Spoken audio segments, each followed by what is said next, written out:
Bonjour Gérard et merci d'avoir accepté de participer donc à cette première rencontre nationale qui est organisée à l'initiative de l'Interréseau Mémoire et Histoire en partenariat avec le musée d'Histoire de Marseille. Une question bien importante, c'est les enjeux d'éducation en lien avec la question de la transmission et le rôle de l'histoire ou du travail d'histoire. Sur une rencontre qui est intitulée Éducation et transmission, travail de mémoire et d'histoire.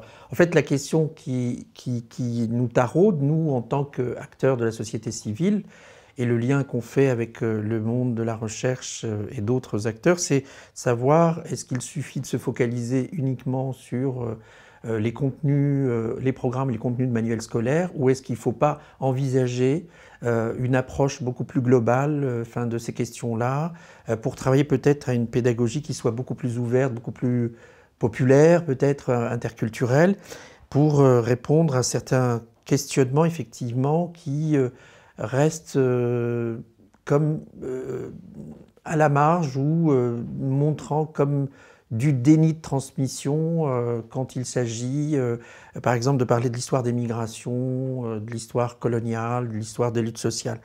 Donc vraiment, l'exercice que l'on veut se livrer, c'est de savoir comment toi, en tant qu'historien, tu envisages ces questions et comment tu poses, en fait, quel état des lieux tu fais déjà par rapport à tout le parcours, tout le travail que tu as engagé sur ces questions depuis longtemps, et comment tu poses les problématiques. Voilà. Oui, tout d'abord, je voulais dire que j'étais vraiment désolé de ne pas avoir pu venir à cette manifestation, parce que je trouve que c'est extrêmement important aussi d'intervenir sur ces questions-là. Effectivement, moi je dirais que depuis le début de ma carrière, je me les suis posées. Je veux dire, j'ai toujours eu un pied dans le monde associatif. Quand j'ai commencé ma carrière d'enseignant-chercheur en Lorraine, à Longwy, où j'enseignais dans le secondaire, je faisais ma thèse sur la région, j'ai déjà créé une association. Parce que le danger, surtout quand on travaille en tant que chercheur sur ces questions-là, le grand danger, c'est l'enfermement académique, je dirais. Parce que c'est pas qu'une question de transmission, c'est une question aussi, c'est les questions elles-mêmes. C'est-à-dire quelles questions on pose, disons, au passé. Et c'est tout l'intérêt, mais la difficulté aussi d'articuler les deux dimensions. Moi, j'ai essayé de les distinguer, voilà, mais sans en faire de grandes discours épistémologique, mais distinguer l'histoire et la mémoire, parce que il y a une grande confusion, parce que le terme histoire, on le sait, il est polysémique. Le mot histoire, il peut désigner toutes les formes de rapport au passé. Donc quand on entend histoire, évidemment, quand on est historien, je dirais professionnel, on l'entend au sens d'une discipline scientifique ou à vocation scientifique, donc qui repose sur un certain nombre de critères qui sont le principal pour moi étant de se tenir à distance de ce que Marc Bloch appelait la manie du jugement. Voilà. Et c'est ça qui est fondamental dans la distinction entre l'histoire et la mémoire. Les deux aussi sont nécessaires. C'est pour ça que moi j'ai toujours essayé d'articuler aussi une présence dans le secteur associatif et une démarche sérieuse d'enseignant-chercheur. Et effectivement, la question de la transmission se pose beaucoup par rapport à l'école, mais pas seulement. Il y a toute une série d'enjeux qui sont extrêmement importants, qui sont liés au rôle que l'histoire joue, tout particulièrement en France, dans la vie politique. Je veux dire, constamment, on pourrait prendre encore des exemples très récents, on voit que l'histoire intervient parce que l'histoire est perçue, à tort ou à raison, ça ce sera un autre point qu'on pourrait aborder, mais comme un facteur de cohésion ou de division sociale. Donc, il est important, quand on est engagé, parce qu'on peut aussi concevoir son métier, sa profession d'historien, comme certains le font, comme un autre métier, sans avoir de prétention forcément d'intervention dans l'espace public. Mais dans mon cas, il y a toujours eu cette dimension aussi par rapport à une question, ben oui, quelle est l'utilité civique de notre métier? C'est d'intervenir dans l'espace public pour faire passer donc des connaissances, et je dirais aussi un rapport au passé qui ne soit pas complètement enfermé dans la logique du jugement, parce que c'est ça qui me semble très problématique. Et pour moi, la finalité civique de l'enseignement de l'histoire, c'est justement, je dirais, d'aller vers une désidentification.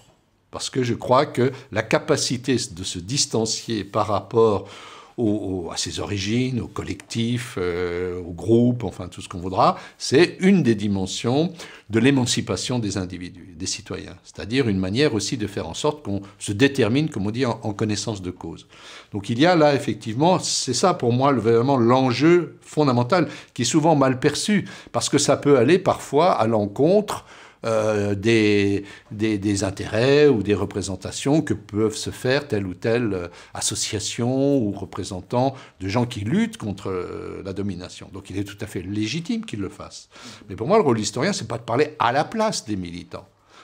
On peut être d'ailleurs, on a tout à fait le droit, je le fais moi-même, mais j'essaye toujours de distinguer parce que il y a, en France notamment, je l'ai critiqué dans mes livres sur les intellectuels notamment, il peut y avoir une propension à se dire, moi je suis historien, j'ai la vérité, je vais vous dire ce qu'il faut que vous votiez par exemple. Vous voyez, donc une forme d'intervention prescriptive qui est totalement infondée et antidémocratique. En tant que citoyen, nous n'avons pas plus de compétences que n'importe quel autre citoyen.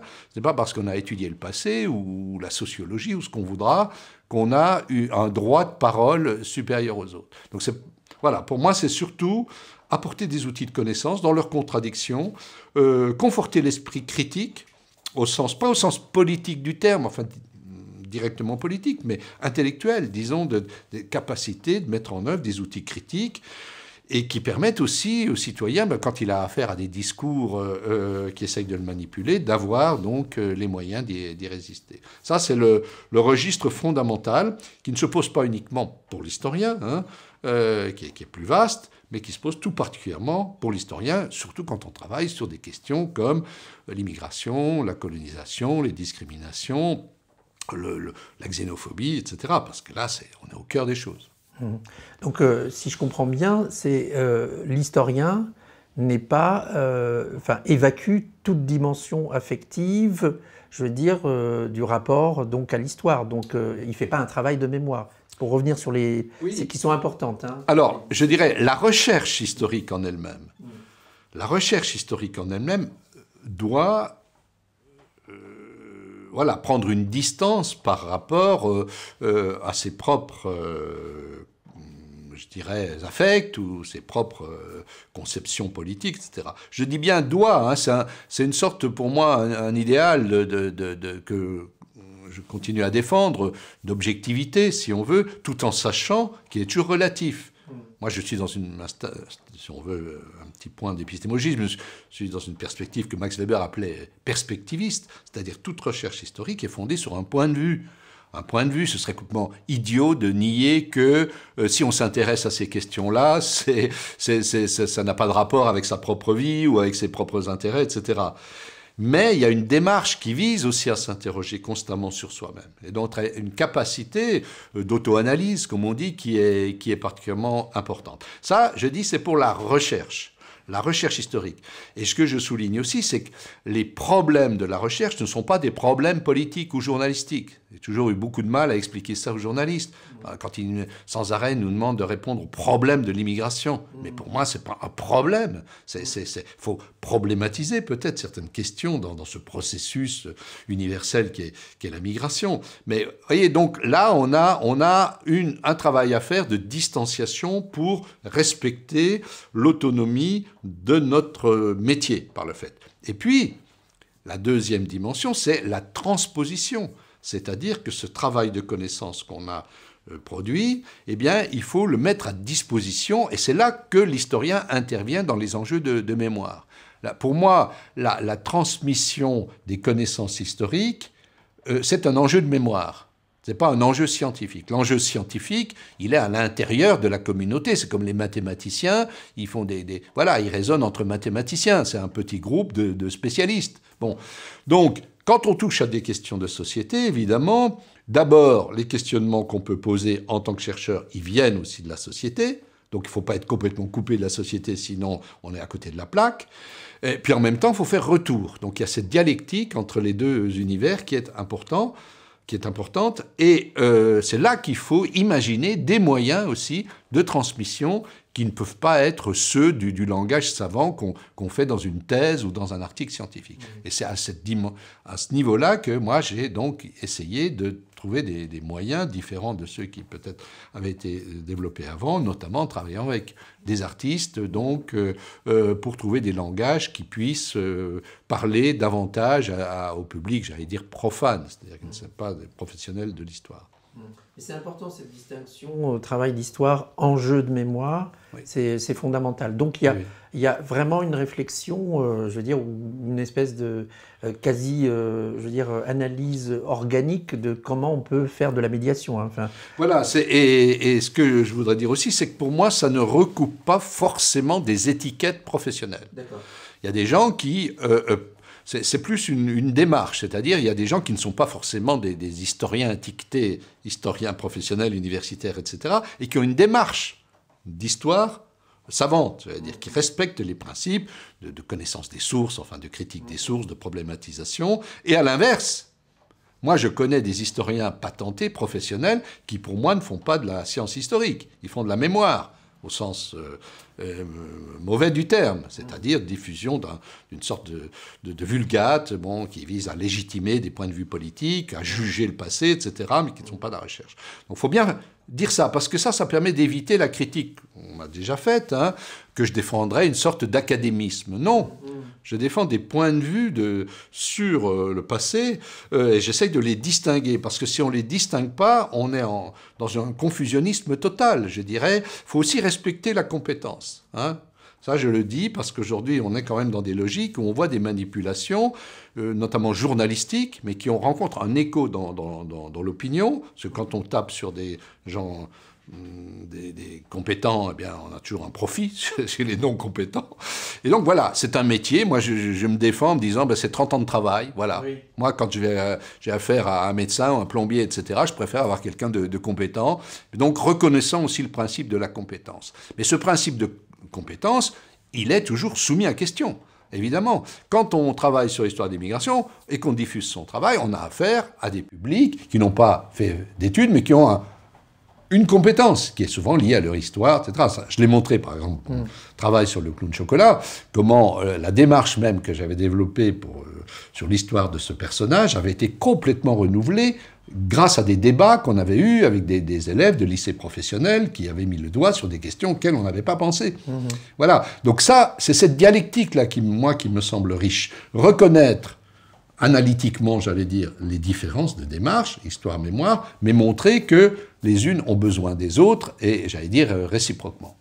Et donc, il y a une nécessité vraiment à travailler avec le monde associatif, le monde culturel, pour donner des outils d'analyse quand même. Ben oui, c'est tout à fait... Si je le fais aussi, c'est dans cette perspective-là. J'ai écrit d'ailleurs aussi là-dessus pour montrer qu'au-delà de la question de l'immigration, tous les nouveaux chantiers d'histoire contemporaine avaient été au départ développés par des gens qui n'étaient pas dans l'institution. Vous prenez l'histoire du monde ouvrier, au début c'est des syndicalistes, l'histoire des femmes ou du genre, sont des féministes, l'histoire coloniale, c'est des militants contre le colonialisme, l'histoire de l'immigration également, c'est né. Donc on voit bien que souvent l'innovation ne se fait pas dans l'institution, parce qu'il y a une force d'inertie très grande dans l'institution. Moi je sais, quand j'ai commencé donc ma thèse, donc moi c'est suite aux luttes de la sidérurgie, où j'ai découvert que l'importance de l'immigration et comment tous ces ouvriers venus d'horizons multiples, finalement, s'étaient intégrés autour des usines et des mines, eh bien, on m'a dit, mais tu vas pas faire une thèse là-dessus, tu peux pas faire carrière en faisant une thèse sur l'immigration. C'était complètement illégitime à l'époque. Hein. Bon, après, les gens me disaient, mais comment tu as fait pour trouver ce créneau? Enfin, voilà, mais ça, c'est des logiques académiques, et on le voit dans les jeunes, évidemment, je ne veux pas critiquer non plus. C'est normal que quand on veut faire ce métier-là, il vaut mieux en connaître les règles, hein, sinon on passe à la moulinette. Mais donc, il y a... Et puis en même temps, eh bien, évidemment, les investissements mémoriels ont besoin très souvent d'outils, de cadrer, d'être intégrés dans des visions plus globales. Donc c'est pour ça que moi, j'ai toujours plaidé pour une association entre le monde de la recherche et le monde, disons, de militantisme de la mémoire, de façon à faire, voilà, à enrichir les deux démarches pour avancer. Et la dimension du travail collectif étant extrêmement importante. Je dirais aussi que moi, avant d'avoir un poste dans l'enseignement supérieur, j'ai travaillé 10 ans dans une association. L'association qu'on a créée à Louis a fonctionné pendant 10 ans, avec des gens qui m'étaient complètement, je dirais, pas méprisés, mais qui ne comptaient pas du tout dans l'univers académique. Donc il y a une richesse, et on le voit bien dans tout ce qui existe aujourd'hui.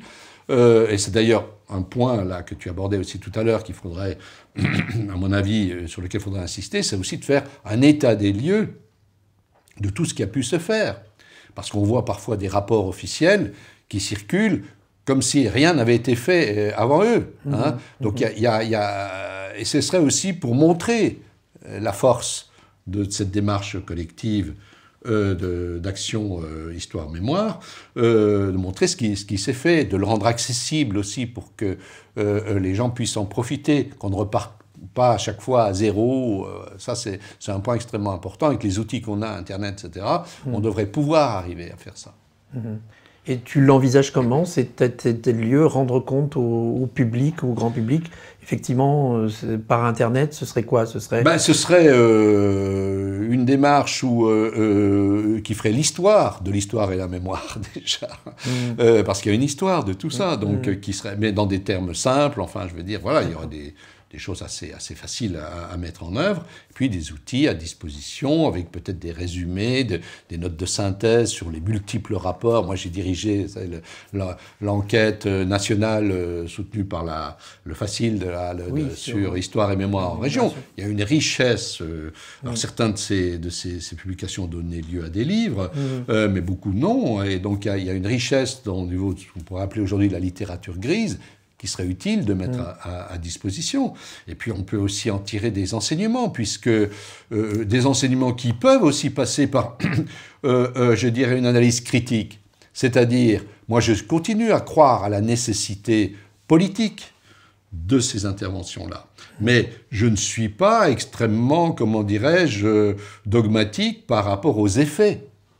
Hein, il y a un discours pour obtenir des subventions, etc., que de dire, voilà, il faut étudier telle ou telle chose, tel ou tel aspect de l'histoire qui a été négligé pour favoriser le vivre ensemble. Là, je prends un truc un peu caricatural. Bon, c'est le discours qu'il faut donner si on veut avoir des sous, etc. Bon, je veux dire, voilà, mais si on a une logique de vérité, il ne faut pas l'arrêter à sa porte. Il faut se la poser à soi-même. Nous, c'est ce qu'on a essayé de faire dans l'association d'AJA, en essayant de voir l'impact sur un des spectacles sur Colac qu'on avait fait, en engageant une sociologue qui avait étudié la réception, etc. Bon, il y a souvent beaucoup de déceptions, hein, au final, quand on lit ça, la lucidité, c'est de voir que peut-être l'impact est moins fort qu'on aurait pu l'espérer. Mais en même temps, on peut en tirer des enseignements pour évoluer. C'est cette dialectique-là que je prône, si vous voulez. Je sais qu'elle est difficile, parce que si on montre un peu des aspects de faiblesse, on se dit les autres vont en profiter pour dire, vous voyez, ils ne servent à rien, allez, on leur coupe les financements, etc. Donc il faudrait aussi être dans une logique qui serait autre, je dirais, par rapport peut-être aux institutions. Voilà. Mais là, il y a un vaste programme qui ne concerne pas que la question de l'histoire et de la mémoire et de la migration, mais qui est une politique de vérité. Moi, je crois à la vérité. Lénine disait « Seule la vérité est révolutionnaire », d'après ce que j'ai lu dans ma jeunesse. Ben, moi, j'y crois. C'est-à-dire, je pense que les gens dominés ont intérêt à la vérité. Parce que la vérité, c'est la domination, c'est l'exploitation. Mais voilà. Mais ça peut passer par des voies qui ne sont pas celles que les porte-paroles des dominés nous présentent. Voilà, pour synthétiser un peu ce que je pense, il y a parfois des moyens détournés d'arriver à la vérité, à la connaissance, et donc d'aider, en tant qu'historien ou sociologue, d'aider à défendre la cause à laquelle on croit. D'accord. Alors, donc, on a posé un peu les choses là sur la transmission ou les médiations, c'est la médiation par la culture. Et donc, tout ce travail engagé avec le collectif d'AJA a un sens, et pour toi a un sens évidemment. Est-ce que tu peux le paradoxe aujourd'hui, et ça ne concerne pas que l'immigration, c'est beaucoup plus vaste, hein. Le paradoxe de la culture en France, c'est qu'on ne cesse de dire la culture, la mission civique de la culture, c'est de favoriser le lien social, le vivre ensemble, comme on dit, alors même que les professionnels de la culture sont de plus en plus séparés les uns des autres, hein. Moi, c'est quelque chose qui m'a frappé, même personnellement, par rapport à ce que j'ai connu quand j'ai débuté, quand j'étais étudiant, où la politique était suffisamment forte, l'élan politique était suffisamment fort pour que rassembler des gens qui pouvaient être dans le monde de la recherche, dans le monde de l'enseignement, dans le monde de l'action associative et dans le monde artistique. On pouvait trouver des passerelles. Aujourd'hui, la débandade, la démobilisation politique fait qu'il faut trouver d'autres moyens pour faire ça.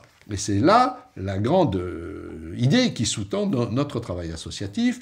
Mais on n'a pas voulu le faire avec des grands discours, des grandes théories, etc. On a voulu le faire pratiquement à partir de projets modestes, en tout cas, vu les financements qu'on avait, hein, mais ancrés, c'est-à-dire avec des publics ciblés, les publics populaires, les écoles, bien sûr, mais aussi dans les quartiers, intervenir et innover aussi. Moi, je trouve ça très intéressant. Je regrette qu'il n'y ait pas plus de monde qui s'intéresse à ça, même d'un point de vue théorique, sur la question de l'écriture. Moi, c'est moi qui écris souvent nos petits spectacles, et constamment, cette écriture-là est motivée par le public auquel on s'adresse. Hein, alors évidemment, ça suscite très souvent la condescendance ou le mépris des gens qui se prennent pour le nombril de la grande culture avec un grand C, qui ne se rendent même pas compte des stéréotypes dans lesquels ils sont installés, dans la répétition d'éternels discours sur la création. Mais on s'en fout. Je veux dire, on sait très bien que c'est pas ça notre motivation. On s'en fout pas parce qu'on aimerait bien avoir plus de subventions du côté culturel. Il y a une grande fracture aussi. Hein, si vous avez de l'argent du côté de la citoyenneté, etc., vous n'en aurez pas du côté de la culture parce que vous serez considéré comme bas de gamme, etc. Bon, donc il y a tout ça qu'il faudrait prendre en compte. On voit que ce sont des questions politiques. Et quand on parle de discrimination, hein, il y a bien sûr des discriminations qui sont directement liées à l'origine des gens, à leur aspect physique, etc. Mais il y a beaucoup aussi de discriminations qui vont viser le monde dans lequel, quand on est issu de l'immigration, on aura le plus de chances de s'installer. C'est-à-dire aussi un clivage que j'ai appelé dans mon livre sur le théâtre entre les bricoleurs d'avenir et les créateurs de plateaux. Hein. J'avais opposé ces deux mondes dans le milieu culturel. Et donc ça, c'est un problème social. C'est un problème social, de mobilité sociale ou d'absence de mobilité sociale. Donc quand on vous voue dès le début à faire de l'animation sociale et qu'on vous dénie le droit à une pratique culturelle, eh bien on est dans la discrimination. Mmh. Donc si vous voulez, ça c'est un enjeu majeur. Donc il ne faut pas refermer la réflexion, parce que là on rentrera dans un... Moi j'ai toujours combattu l'idée que la question de l'immigration, y compris dans la recherche, ce serait un ghetto de la pensée. Moi il y a des tas de choses que j'ai étudiées en travaillant sur l'immigration qui ont une vocation universelle. C'est-à-dire, par exemple, sur les papiers d'identité, j'ai beaucoup travaillé là-dessus. J'ai travaillé d'abord par rapport à des populations issues d'immigration, puis après, je les ai élargis parce que je me suis rendu compte que ça concernait tout le monde. Donc, c'est aussi cette démarche-là, un certain nombre de problèmes qu'on va découvrir ou analyser très précisément parce qu'ils se posent d'une manière la plus extrême par rapport à des populations qui souffrent le plus aujourd'hui, en fait, sont des problèmes universels. Et ça, c'est très important. Pourquoi ? Parce que si on ne veut pas aboutir à ce qu'on voit aujourd'hui aux États-Unis, hein, un clivage majeur au sein des classes populaires entre deux mondes, eh bien, on a intérêt à penser des passerelles, des formes d'action qui vont redonner de la solidarité. Et pour moi, c'est pas... Je ne raisonnerai pas en termes du nous national, hein, du vivre ensemble national. Ça ne m'intéresse pas beaucoup. C'est des slogans où on va dire que le milliardaire va vivre avec le chômeur ensemble, autour des mêmes valeurs. Enfin, qu'est-ce que ça veut dire ? Et moi, j'entends le nous au sens des classes populaires, au sens des groupes sociaux aujourd'hui qui sont complètement exclus de la société.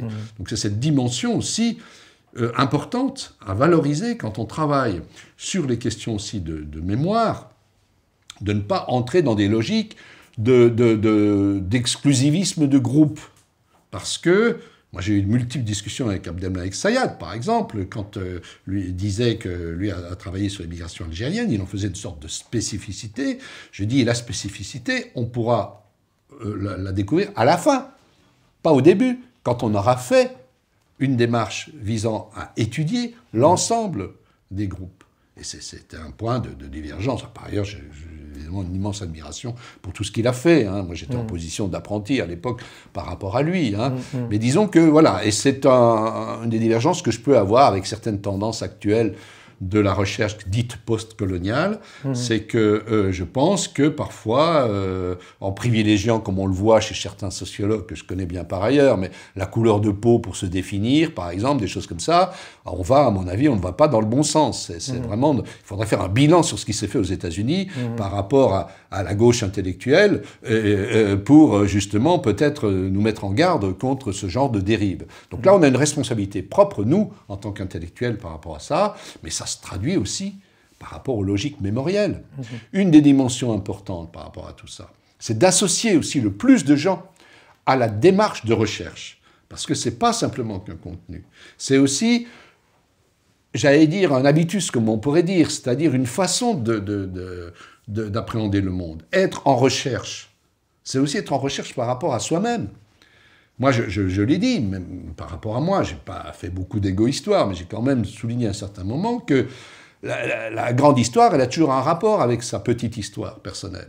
Et ça permet aussi c'est un soutien qu'on peut trouver pour se distancier par rapport à des choses qui nous tombent sur la figure, pour être poli, à longueur de journée, ou qu'on a pu vivre de manière intense, etc. Donc ça, c'est très important. Donc c'est pas qu'une question de contenu. Je pense pas, moi, quand on dit, par exemple, les gens qui sont issus de l'immigration, on leur apprend pas leur histoire. Il faudrait déconstruire qu'est-ce que ça veut dire leur histoire. Parce qu'il y a des histoires qui sont multiples au sein, quand on analyse de près les choses et qu'on ne fait pas de la réification. Mais voilà, il y a une démarche qui pourra amener les gens à se faire eux-mêmes historiens de leur propre histoire. Donc ça, c'est extrêmement important. Et c'est peut-être là qu'il faudra aussi développer des choses en commun. Et donner des outils. Moi, j'ai essayé de le faire à différents niveaux aussi, donner des outils qui sont ceux de la recherche historique pour enrichir aussi une démarche mémorielle. Voilà, ça, c'est un point extrêmement important qui est relativement peu abordé. Moi, je pense que c'est un point majeur parce que c'est le rapprochement en fait, qu'on suggérait tout à l'heure, en particulier entre le monde associatif et le monde de la recherche, sachant qu'effectivement, ce que tu soulèves, on est toujours dans la dichotomie mémoire-histoire, c'est comment décommunautariser effectivement le rapport à l'histoire, comment sortir des logiques de hiérarchisation qui aboutissent à des mises en concurrence. Là, donc, c'est un point fondamental. Bah, tout à fait. Je veux dire, c'est quelque chose d'extrêmement pernicieux, et d'ailleurs qui est complètement aujourd'hui manipulé par les gens qui ont le pouvoir. Les gens qui détiennent le pouvoir ont intérêt à l'identitaire. Hein. Ça, c'est la logique identitaire. Elle sert toujours les dominants parce qu'elle permet d'opposer des gens qui, au fond, ont des intérêts communs. Ça, c'est une grande leçon, je dirais, qu'on doit retenir de l'histoire, justement. Donc, nous, notre travail, c'est aussi d'aller à l'encontre de ça, sans évidemment occulter ou nier ou minimiser toutes les souffrances qui ont pu exister. Mais je dirais que la question des souffrances collectives dans l'histoire, c'est un peu comme le jeu des chaises musicales. Il y a toujours plus de souffrances que de chaises, hein, ou de places à occuper. Donc si vous voulez, le problème qui est posé à l'historien, Michel Foucault avait déjà souligné ce point-là, c'est qu'en mettant l'éclairage sur une forme de souffrance collective ou de domination collective, on risque toujours de laisser les autres dans l'ombre. Et donc, on risque, voilà. Donc, cette démarche aussi de souplesse, d'écoute à l'égard des autres. Et c'est souvent plus difficile pour les gens qui ont vraiment des situations stigmatisées et qui sont comme ça, d'être capables de comprendre aussi la souffrance des autres. Voilà. Et donc ça, c'est un point qui est aussi intéressant du point de vue d'analyse. Et là, on a besoin des acteurs, des gens qui sont liés vraiment au groupe associatif, pour circuler, parce qu'il y a un déficit dans la recherche même sur toutes ces questions-là. Mais effectivement, l'opposition, comme on le voit aujourd'hui, entre des... Enfin, on dit parfois victimisation, voilà, est extrêmement négative, parce que d'une part, ça enferme les gens dans un statut de victime et non plus de combattant. Hein, c'est-à-dire que la capacité de lutter contre les formes de domination qu'on subit s'affaiblit. C'est quand même une chose qu'on voit aujourd'hui beaucoup. On croit que tout est dans le discours, qu'il suffit de vitupérer contre le pouvoir pour changer les choses, mais non. Hein, s'il y a bien une chose qu'on doit retenir du marxisme, c'est l'action collective. Et donc ça, c'est une dimension qu'il faut essayer de réhabiliter si on veut faire avancer les choses et donc faire reculer le racisme, les discriminations et toutes les formes de domination qui peuvent exister. Et là, évidemment, pour revenir, parce que ça tombe toujours souvent comme ça, la question de l'histoire coloniale est extrêmement importante, mais il faut aussi trouver des moyens de l'articuler au reste, de ne pas l'isoler du reste. Alors ça, c'est aussi au niveau des recherches historiques, on a aussi des divergences là-dessus, donc c'est aussi un problème de recherche, c'est-à-dire comment articuler une histoire coloniale qui puisse s'inscrire dans une perspective plus universelle que celle qui vise à isoler des groupes ou des communautés. S'il y avait quelques mots à dire sur que faire en fait? Ça, c'est aussi une question sur laquelle j'ai réfléchi depuis un certain temps, puisque j'avais été invité à participer à 2 commissions réunies par le ministère de l'Éducation nationale sur les transformations de l'enseignement de l'histoire. Ça, c'était dans les années 80. Hein, ça ne rajeunit pas. Donc, on voit que quand même la difficulté à faire évoluer les choses ont quand même un peu changé hein, par rapport à... Par exemple, il y a à cette époque-là, on ne parlait jamais de la journée, enfin, du massacre du 17 octobre 61, par exemple. Hein. Bon. Donc là, il y a eu quand même des petites évolutions, mais effectivement, le problème se pose. Et à ce moment-là, il y avait des divergences même entre historiens, entre enseignants, entre une perspective qui était, j'allais dire, plutôt américaine, qui consistait à dire les contributions, hein, voilà, de dire la France, elle a été faite à partir des contributions de toutes ces communautés, etc.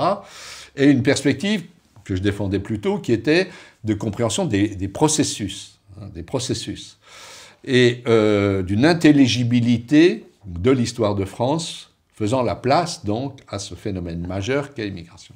Moi, j'étais plutôt dans cette deuxième démarche. Parce que, pour moi, l'enseignement de l'histoire doit privilégier la démarche scientifique que j'évoquais tout à l'heure. C'est la même chose quand on a lancé, avec Claude Liauzu, malheureusement disparu, le combat contre la loi visant à obliger les profs à présenter les aspects positifs de la colonisation. Je rappelle, j'ai été l'un des premiers initiateurs de la pétition qui a circulé dans le monde, qui a donné lieu après à toute une démarche, qui a donné naissance au CVUH, hein, tout ça s'est fait à ce moment-là. Eh bien, dans les gens qui étaient unis pour ce combat, il n'y avait pas forcément non plus d'unanimité. Certains considéraient que c'était bien d'enseigner les aspects négatifs de la colonisation. Moi, j'étais plutôt pour dire, comme je le disais tout à l'heure, on n'est pas là pour faire des jugements, on n'est pas un tribunal. Ce qu'il faut transmettre à nos élèves, c'est une compréhension d'un mécanisme, évidemment, de domination, d'oppression, mais voilà, l'analyser de manière neutre, comme on pourra analyser d'autres formes, d'autres processus historiques. Et donc, voilà, je reste là-dessus, dans une perspective, pour que Laurence partage aussi, on a beaucoup à la partager, mais c'est un combat dur à mener, parce qu'on voit encore aujourd'hui certains candidats aux élections présidentielles nous dire qu'il faudrait rétablir le roman national, enfin, etc. Donc, et certains qui, à l'opposé, nous diraient, voilà, on ne parle pas assez de nous, par exemple. Hein. Voilà. Ça, c'est très bien dans une perspective de mémoire, de militantisme mémoriel, de dire... moi, souvent, ce sont des gens issus d'immigration portugaise qui me disent ça. On ne parle pas assez de nous. C'est vrai que les pauvres ne sont pas souvent à l'honneur. Bon, mais bref, peu importe. Ça, c'est de la logique de mémoire. C'est légitime, etc. Mais à mon avis, l'enseignement de l'histoire doit être vigilant de ne pas rentrer là-dedans. Hein, parce qu'on met le doigt dans un engrenage qui est sans fin. En tout cas, merci pour ta contribution. Merci à vous et bon colloque, bonne réflexion.